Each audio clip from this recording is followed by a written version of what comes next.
The first day of testimony has concluded in the trial of actor Alec Baldwin. He is currently charged with involuntary manslaughter in connection with the fatal shooting of cinematographer Halyna Hutchins. The incident happened on a New Mexico film set nearly 3 years ago.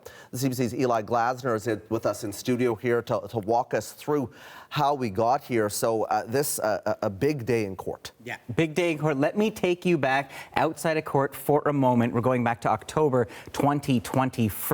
Santa Fe, New Mexico. The scene is a shooting of a shootout actually in a church for this movie Rust, a movie starring Alec Baldwin, and he's supposed to pull out the revolver, confront his opponents, and that is how, as you mentioned, Halyna Hutchins was shot and killed, and also the director of the film, which was eventually completed, Joel Souza, was also injured. There were investigations, and I do want to remind you, because if you think you've already heard about this, Hannah Gutierrez-Reed, she was the armourer. So she was the person who was essentially, we would say, the weapons supervisor. She was in charge of making sure the weapons or the props were safe. She has already been charged and was convicted and is right now in prison serving an 18-month prison sentence. So that brings us to today and the prosecution of Alec Baldwin. Now, he originally was being looked at both as the producer of this film and as an actor. Now, the producer is relevant because there were stories about the set being rushed. There was actually a walkout one day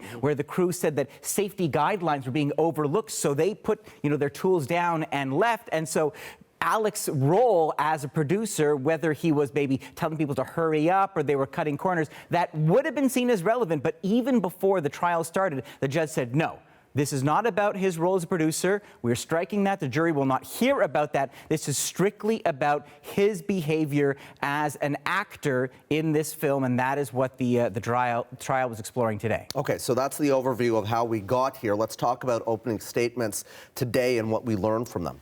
So Erlinda Johnson is a special prosecutor, and her opening statement, really, this was about workplace safety. And the way she explained it, she said, when someone does make-believe with a gun and violates the rules of gun safety, you are putting people's lives in danger. And she talked about Baldwin's behavior on set, how when he arrived on the set of this movie Rust, this Western, he asked for the biggest gun available. You've already seen that. It's this replica of a revolver from the 1870s, and she talked about how Baldwin was, in her words, reckless, that he's doing things that are not safe gun behavior, that he's using the pistol and pointing at members of the crew, that he was seen with his finger on the trigger of the pistol, and the jury will actually see footage of that taken from filming to really underline their case. And that all leads up to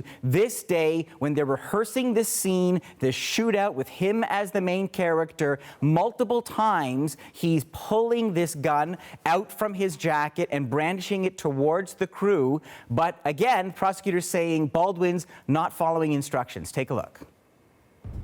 He does it again. Takes it out very fast, points it.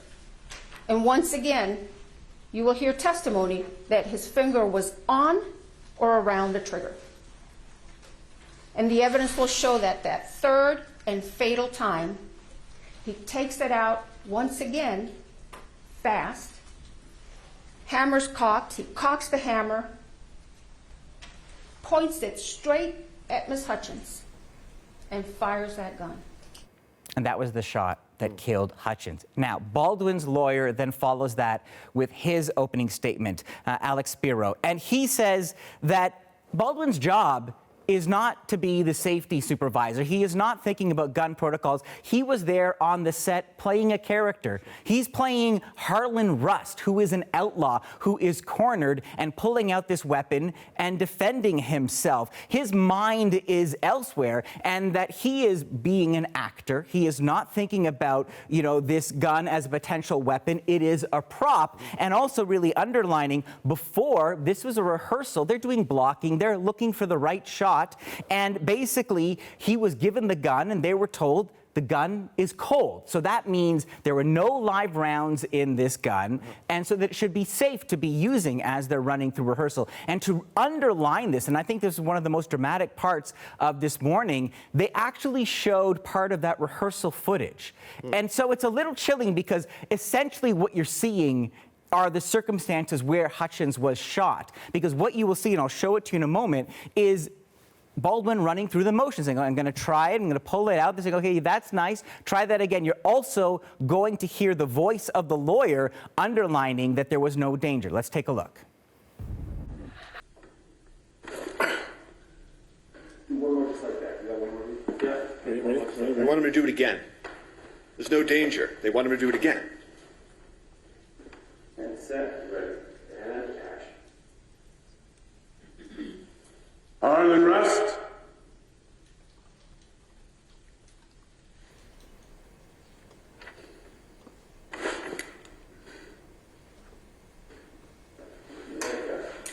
Nice.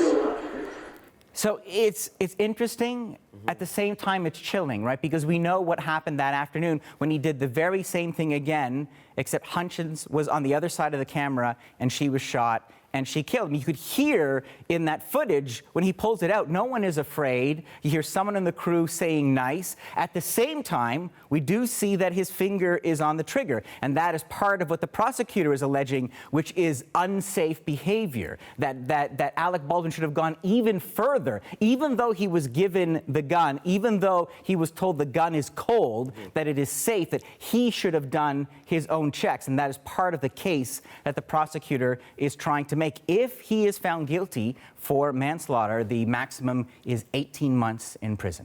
Okay, and there's a long way to go before this trial wraps up. You will be on it. Eli Glasner, appreciate the update today. That is our entertainment reporter, senior entertainment reporter Eli Glasner in studio with us.